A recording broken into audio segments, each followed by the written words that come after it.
하나님의 은혜가 함께 하시기를 예수 이름으로 축원합니다. 우리 세상에 살아가면서 좋은 만남을 갖는다는 것처럼 축복은 없을 겁니다. 능력 있는 부모를 만나는 것도 축복이고 자상한 배우자를 만나는 것도 복이며 선한 친구를 만난다는 것은 참된 복이라고 아니할 수 없습니다. 이 만남으로 인해서 많은 사람들은 희비가 가려집니다. 기쁘기도 하고 슬프기도 하고 그 만남 때문에 성공하기도 하고 만남 때문에 실패하는 일들도 없지 않아 있게 됩니다. 어찌 보면 성경은 하나님 만난 이야기예요. 구약이나 신약이나 다 하나님을 만나던 예수님을 만나던 그 만남이 기록되어 있는 것이 바로 성경입니다. 노아가 하나님을 만나 방주를 만들고 아브라함이 하나님을 만나 가나안 땅으로 가게 됩니다. 모세가 하나님을 만남으로 인해서 미디안 땅에서 떨기나무 가운데에 나타나 말씀하신 하나님을 만나고 애굽에 있는 이스라엘 백성들을 출애굽시키는 역사를 이루게 합니다. 다니엘도 또 하나님의 그 손길이 있고 또 다윗이라고 하는 왕도 마찬가지로 하나님과의 만남 속에서 얼마나 많은 축복을 받았는지 몰라요. 신약에도 마찬가지 아닙니까? 12제자가 주님을 만납니다. 뽕나무에 올라갔다고 하는 그러한 삭개오라는 사람도 주님을 만나 모든 삶이 변화되기도 하고 맹인이 주님을 만남으로 인해서 눈을 뜨고 보게 되기도 합니다. 나병 환자가 예수님을 만나서 다 고침을 받기도 하고 오병이어의 이적과 같이 놀라운 역사를 경험하기도 합니다. 이와 같이 하나님과의 만남이라는 것이 얼마나 복이고 얼마나 중요한가는 우리의 살아온 삶을 통해서라도 알 수 있지 않겠습니까? 모든 부모는 자기 자녀들에게 좋은 것을 주기를 원합니다. 유산 가운데는 보이는 것과 보이지 않는 것이 있는데 보이는 것들로서는 모든 재물과 금과 은과 주식과 등등 이런 재물과 이런 소유를 유산으로 남길 수도 있습니다. 그러나 보이지 않는 그러한 유산으로서는 그의 사상, 그의 가지고 있는 정신, 근면, 성실, 정직 등 그의 살아가는 방법들이나 이런 것들은 보이지 아니하나 보이는 것보다 더 중요할 때가 많습니다. 과연 우리가 기독교인들이라고 한다면 자기 자녀들에게 좋은 것을 줄진데 재물을 주는 것이 더 나을까? 아니면 정신과 이런 것들을 주는 것으로 그칠까? 아니면 다 주되 정말 하나님을 섬기는 내가 만난 예수, 내가 만난 그리스도, 내가 만난 그 예수 그리스도에 대한 신앙과 하나님을 섬기는 믿음을 그들에게 나눠줄까? 유대인들에 대해서는 철저하게 이 신앙을 가졌습니다. 유대인들은 믿음으로 살기를 원했고 그 믿음으로 살아가며 자녀들을 위하여 남겨주는 것은 다른 큰 것이 아니라 믿음을 남겨주고 신앙 남겨주기를 원했습니다. 그 가운데 다윗이라는 사람은 솔로몬에게 얘야 내가 왕이니 너도 왕 아니겠느냐? 내가 너를 위하여 많은 금과 은을 만들어 놨으니 너는 평생에 먹고 사는 데는 지장이 없을 것이다. 그러니까 너는 재물을 의지하며 은과 금을 의지하여 살아라 라고 말한 일은 한 번도 없습니다. 그런 여호수아가 모세가 여호수아에게 말했던 것처럼 너는 좌로나 우로나 치우치지 말고 이방 신을 섬기지 말며 오직 여호와의 계명을 지켜 그 말씀에 순종하라. 그리하면 하나님이 너와 함께 하실 것이고 모세와 함께 있었던 것처럼 여호수아 너에게도 함께 있으리라. 곧 다윗도 마찬가지로 솔로몬에게 나와 함께 하신 하나님이 내가 다른 신들을 버리고 오직 하나님의 말씀과 그 계명에 순종하면 이와 같이 하나님이 은혜 베풀어 주시리라고 이렇게 솔로몬에게 이야기하지 않습니까? 이와 같이 믿음을 유산하는 기독교인, 정말 믿음의 사람 되기를 예수 이름으로 축원합니다. 믿음의 사람들에게 이와 같이 유산을 보이지 않는 그러나 영원한 하나님에 대한 신앙, 하나님께로부터 하늘뿐만 아니라 이 땅에 있는 날 동안에도 영육간에 유익한 하나님을 믿는 신앙을 남겨준다는 것은 매우 중요한 일입니다. 우리가 링컨이라고 하는 사람도, 대통령도 어릴 적에 어머니가 35세의 세상을 떠나면서 이야기를 합니다. 사랑하는 아들아, 엄마와 나와 함께 약속을 해주지 않으면 바로 내가 너에게 원하는 것이 있는데 술, 담배를 하지 마라. 그리고 성경을 주면서 너는 신앙생활을 해라. 이 두 가지에 가지고 있는 그 유언 때문에 링컨은 바로 이 두 가지의 그 유언대로 살려고 노력했고 몸부림을 쳤다고 하는 이야기를 듣게 됩니다. 그래서 힘들고 어려운 가운데 그런 신앙 가운데서 백악관을 기도실로 바꿀 정도로 기도의 사람이 되었다라고 우리 역사적으로 보게 됩니다. 우리 신앙에는 해답이 그렇게 복잡한 게 아닙니다. 신앙에 있어서 해답은 단 하나밖에 없다는 거예요. 하나님을 가까이 하면 은혜를 주시고 만 가지 은혜를 베풀어 주시겠다는 겁니다. 하나님을 경외하고 하나님의 뜻에 순종하여 살면 하나님이 만 가지 은혜로 베푸시고 축복하시지만은 하나님 한 분을 떠나면 모든 만사가 비뚤어지고 그 만사가 비협조적으로 될 수밖에 없다는 것을 말씀하는 거예요. 에덴 동산이라고 하는 것은 얼마나 좋은 동산입니까? 정말 그곳에서는 하나님의 입김과 하나님의 그 포근한 기운으로 살아가는 그것이 바로 에덴 동산인데 죄를 범함으로 하나님을 떠난 그 인간에 대한 결과가 어떠한가? 여인은 해산하는 고통을 더하게 됐고 또 남자는 땀을 흘러야 소사를 먹을 수 있는 이마에 땀을 흘리는 수고를 하게 되었으며 땅도 저주를 받아 가시와 엉겅퀴를 낼 것이라고 성경은 말씀합니다. 이와 같이 모든 것이 하나님을 떠남으로 인하여 생겨지는 이 도미노 현상과처럼 연쇄적으로 되어지는 비협조적인 것은 하나님 떠난 하나 때문에 그렇습니다. 신앙의 해답은 하나예요. 하나님께 돌아오면 산다는 겁니다. 하나님께로 돌아오고 회개하면 하나님이 그들에게 은혜를 베풀어 주시겠다고 성경은 말씀해요. 우리는 어떤 철학이나 공부를 해야 하나님을 아는 게 아닙니다. 하나님을 너무 복잡하게 가르치는 거 아닙니다. 성경은 모두가 다 하나, 상담을 하든 뭐를 하더라도 단 하나만 말하는 거예요. 하나님께로 돌아오라. 하나님께로 돌아오면 살리라. 다른 방법이 없다는 겁니다. 우리가 보게 되면은 여우하고 고양이가 둘이서 이야기를 나누고 있는데 갑자기 사자가 대들었대요. 사자가 오는 데에 고양이가 팍 켜가지고 위에 올라갔답니다. 여우는 사자를 보고서 내가 사자를 속여야 되느냐 아니면 엎드릴까 피할까 하다가 잡아 죽였대요. 그러다가 사자한테 그냥 죽어버렸다는 겁니다. 잡혀먹었다는 겁니다. 복잡하게 생각하는 거 아닙니다. 하나님은 이렇게 해야 저렇게 해야 되냐 하는 것이 아니라 간단한 겁니다. 하나님 앞으로 나아가면 하나님이 은혜 주시고 그에게 만 가지의 은혜를 베풀어 주신다 하는 겁니다. 사랑하는 성도 여러분, 유대인들이 공부를 별나게 많이 해서 노벨상을 받고 노벨 문화상을 받고 하는 그렇게 정말 훌륭한 대가들이 나온 게 아니라는 거예요.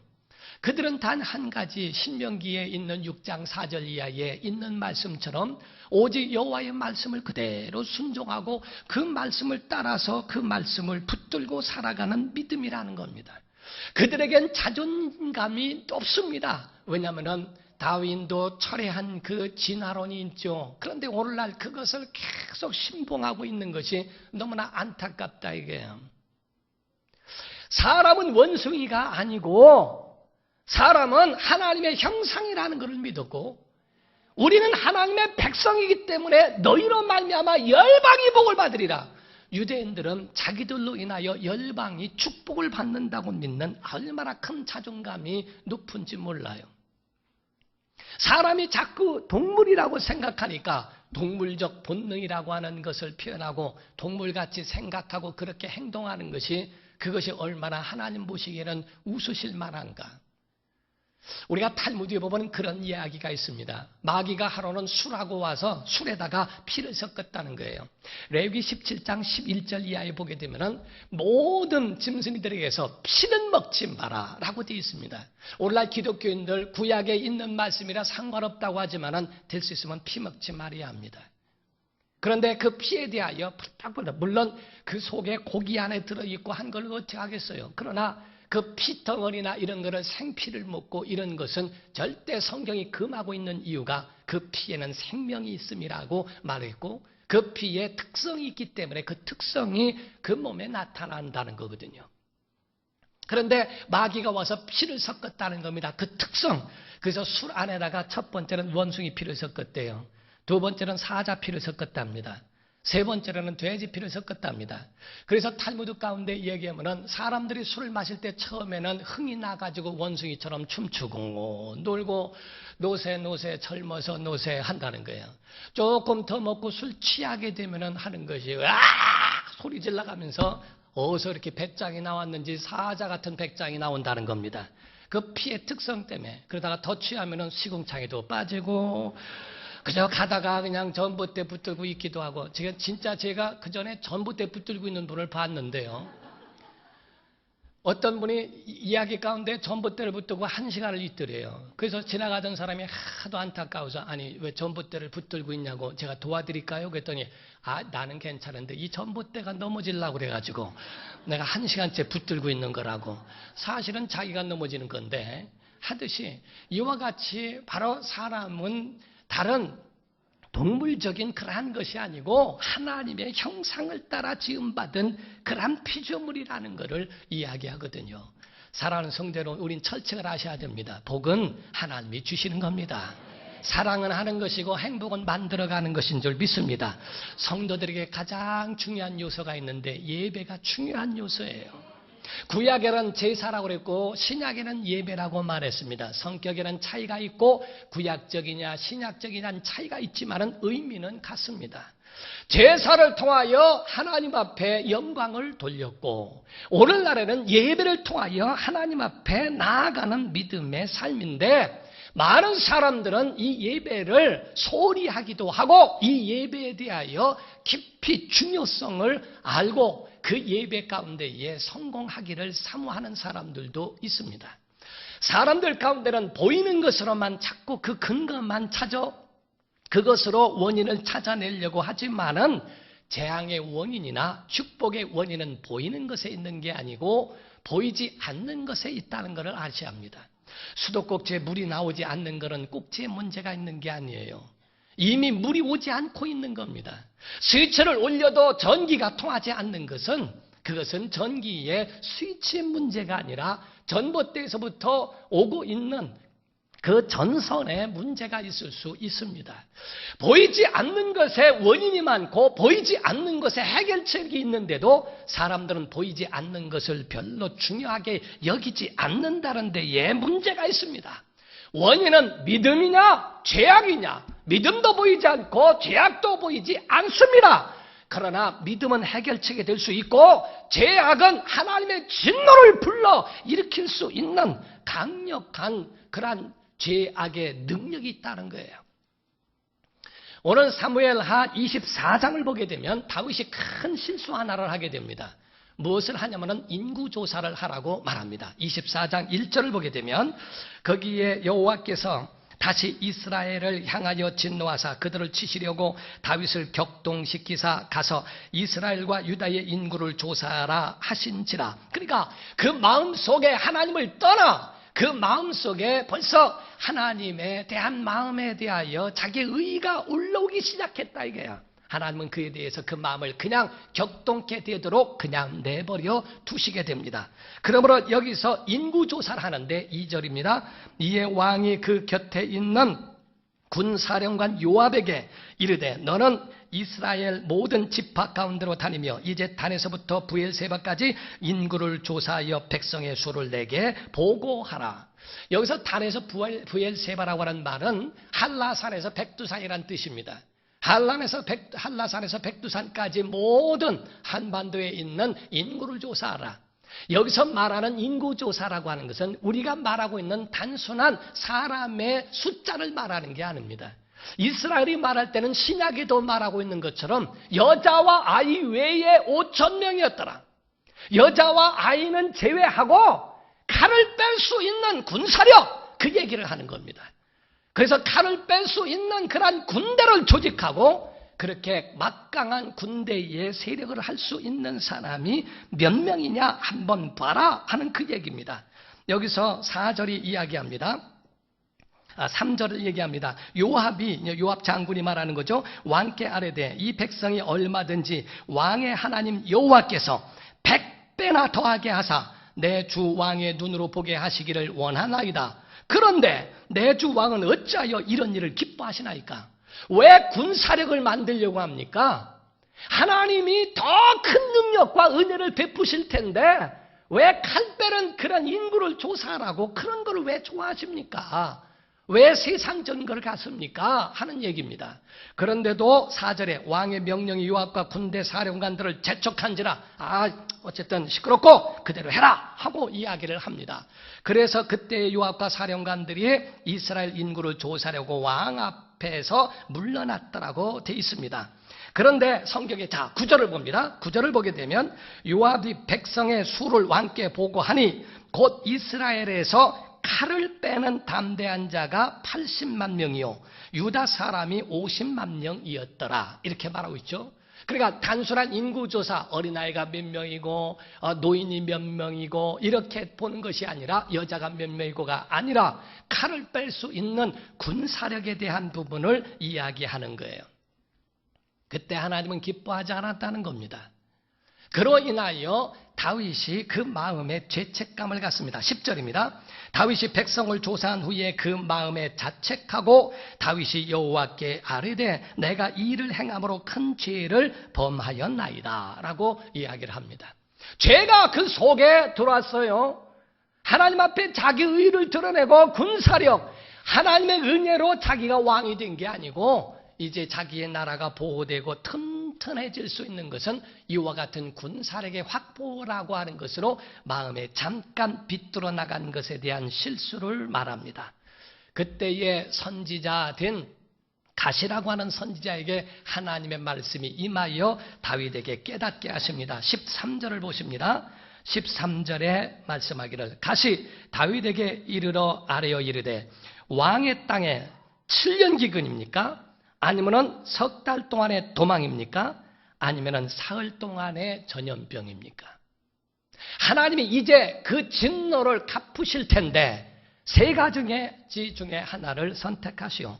7년 기근인가? 석 달 도망인가? 아니면 3일의 온역 전염병입니까? 하고 묻습니다. 그때에 다윗은 말하기를 14절에 그럽니다. 다윗이 가드에게 이르되 내가 고통 중에 있도다. 청하건대 여호와께서는 긍휼이 크시니 우리가 여호와의 손에 빠지고 내가 사람의 손에 빠지지 아니하기를 원하노라 하는지라. 여기서 이 다윗이 가지고 있는 마음에는요, 어떻게 7년 동안의 기근을 견뎌낼 수 있을까? 석 달 동안에 어떻게 대적에게 도망 다닐 수 있을까? 차라리 3일 동안에 끝내야 되겠는데 하나님의 손에 그냥 차라리 빠지는 게 낫겠다 하고 그에 대하여 그거를 선택합니다. 우린 긴 거는 희석돼서라도 조금 약할 수 있어요. 그런데 3일간의 온역은 어마어마한 겁니다. 3일 동안의 온역, 이 전염병이 한순간에 오는데 강력한 겁니다. 그로 인하여 3일 동안의 전염병을 선택했는데 15절입니다. 이에 여호와께서 그 아침부터 정하신 때까지 하루 동안에 전염병을 이스라엘에게 내리시니 단에서부터 부엘세바까지 백성의 죽은 자가 7만 명이라. 지금 메르스 때문에 난리가 납니다. 일주일이 지나고 어렸을 때에 다 합해도 100명이 아직은 되지 않습니다. 격리 조치를 하고 그들에게 대하여 다시 연구하고 또 이렇게 합니다마는 근데 하루 동안에 한순간에 재앙으로 죽은 사람만 7만 명입니다. 700명도 아니고 7,000명도 아니고 이건 나라의 큰 재앙이라고 해도 이건 가히 말할 수 있는 아주 정말 그렇게 큰 재앙이라고 볼 수 있는 건데 7만 명이라면요. 이건 인류의 재앙이라고 말할 수 있을 거예요. 그러한 재앙이 7만 명이 그 가운데서 막 죽어지는 겁니다. 아직도 날짜가 남고 시간이 남았어요.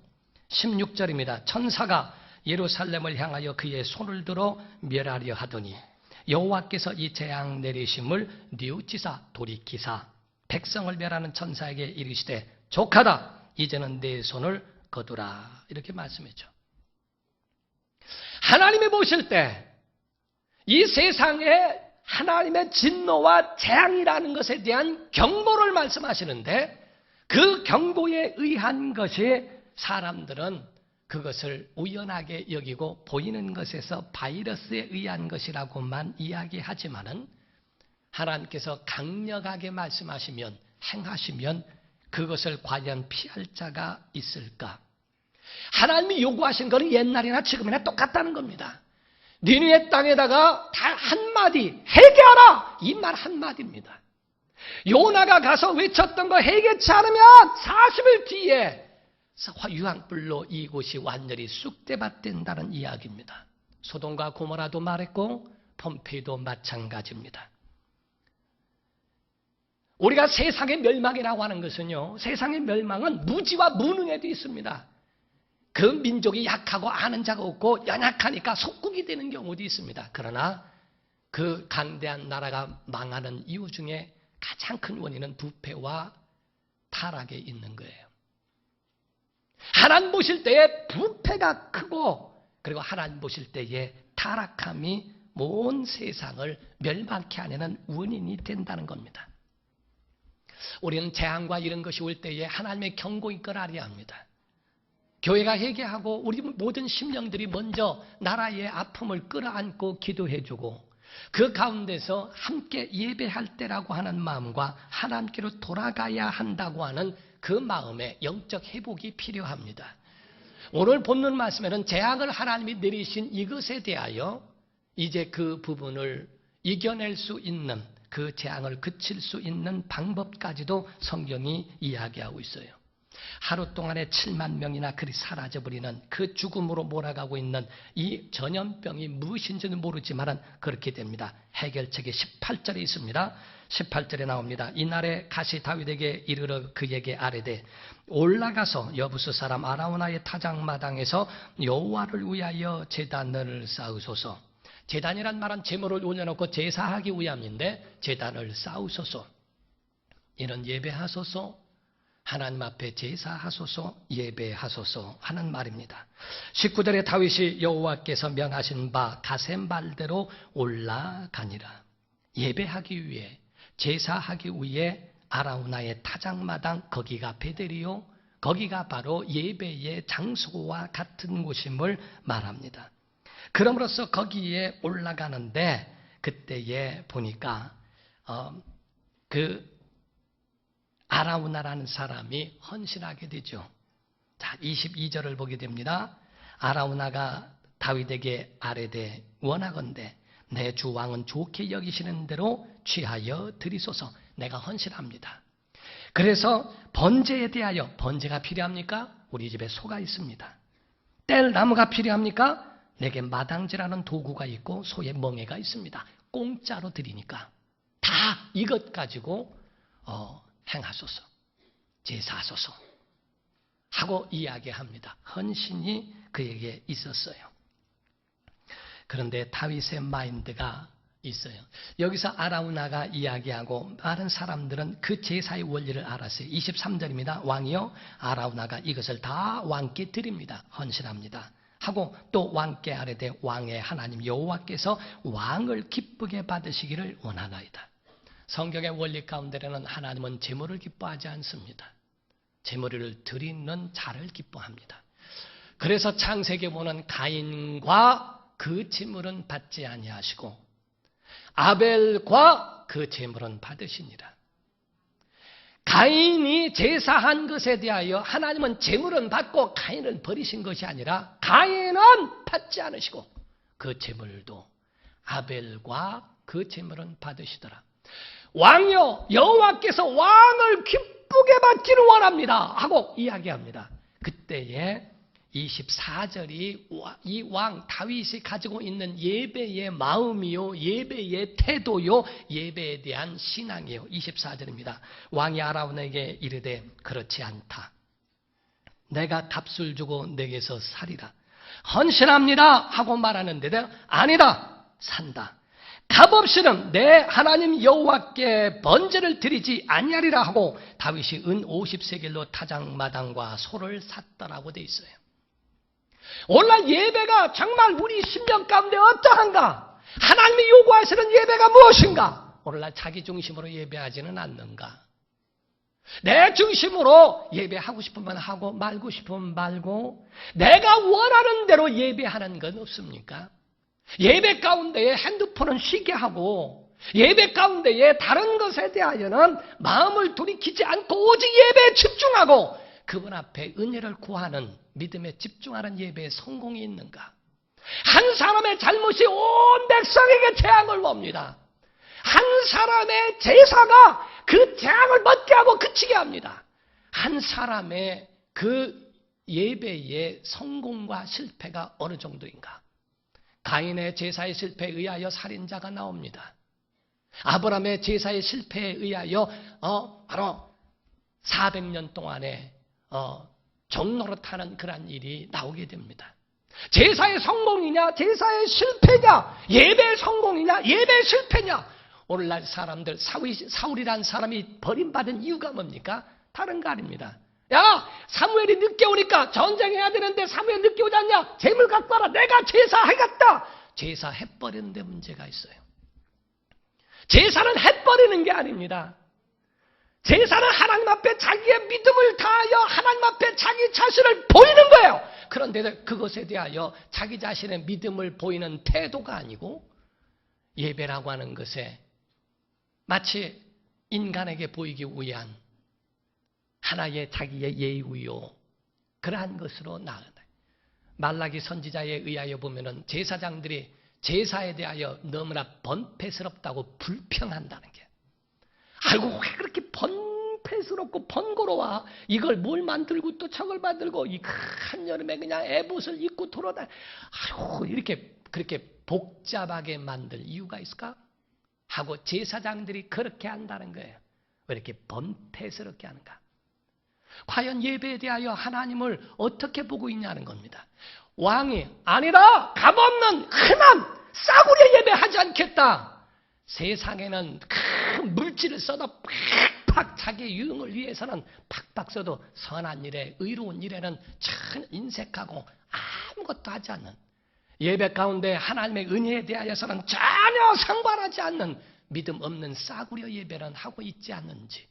야, 제사 갖고 와, 재물 갖고 와라. 없었던 집은 천져버리 가지고 그냥 해버려라. 제사를 해버리는지. 주일에 하나님 앞에 나와 예배하는 찬양이 우리의 목소리가 상달되고 우리의 기도가 상달되고 우리의 모든 예배가 하나님 보시기에 아름답도록 정말 그 예배를 그렇게 받으시도록 값 있는 제사, 그 예배를 하나님 앞에 드리느냐 하는 겁니다. 25절입니다. 결과 그곳에 여호와를 위하여 제단을 쌓고 번제와 화목제를 드렸더니 이에 누가 여호와께서 그 땅을 위한 기도를 들으시매 이스라엘에게 내린 재앙이 그쳤더라. 우리 한국교회가 예배에 성공하면 재앙도 그치게 되어 있습니다. 정말 예배 가운데 하나님이 먹게 하신다는 거예요. 예배 가운데 가지고 있는 어려움을 이기게 하시겠다는 겁니다. 예배 가운데 하나님이 정말 역사하시고, 우리 한국에도 하나님의 경고가 있습니다. 미국에 있는 대각성 운동이 일어났던 것처럼 덴마크의 그루트비 목사님의 3회 운동으로 하나님 사랑합시다, 나라를 사랑합시다, 환경을 사랑합시다, 하나님께 대하여 다시 돌아오게 3회 운동으로 인하여 다시 그 나라가 회복된 것처럼 하나님이 오늘날 우리에게 예배의 성공을 외치실 수도 있어요. 우리 이 경고함에 하나님의 음성을 듣고 정말 우리 교회가 다시 한번 예배에 성공하는 성도가 되기를 예수 이름으로 축원합니다. 내 영혼아 예배 성공하자. 세 번 시작. 내 영혼아 예배 성공하자. 내 영혼아 예배 성공하자. 내 영혼아 예배 성공하자. 정말 예배의 성공이 바로 재앙을 그치게 하고 하나님의 능력이 임하여 하나님의 은혜를 베푸신다는 것을 기억하시고 일평생 예배를 해버리는 싸구려 예배가 아니라 값 있는 예배, 복 있는 하나님의 축복의 예배를 여러분 평생 드리기를 예수 이름으로 축원합니다. 기도하겠습니다. 이 시간에 다 같이 통서로 기도할 때 하나님, 정말 우리의 마음이 다윗의 마음과 같아서 우리의 예배를 우리를 받으시고 우리의 예배를 받아 주시옵소서. 평생의 하나님의 은혜를 정말 나타내고 우리의 의가 나타나지 아니하도록 예배 성공자가 되게 해달라고, 예배 성공자가 되게 해달라고 다 같이 통서로 기도하시겠습니다. 살아계신 하나님 아버지, 오늘도 하나님 전에 불러주심을 감사합니다. 아버지 하나님, 우리에게 하나님의 축복과 은혜가 넘치도록 역사하여 주시옵소서. 하나님의 능력을 주옵소서. 하나님의 권능이 임하게 하시고 우리 모든 심령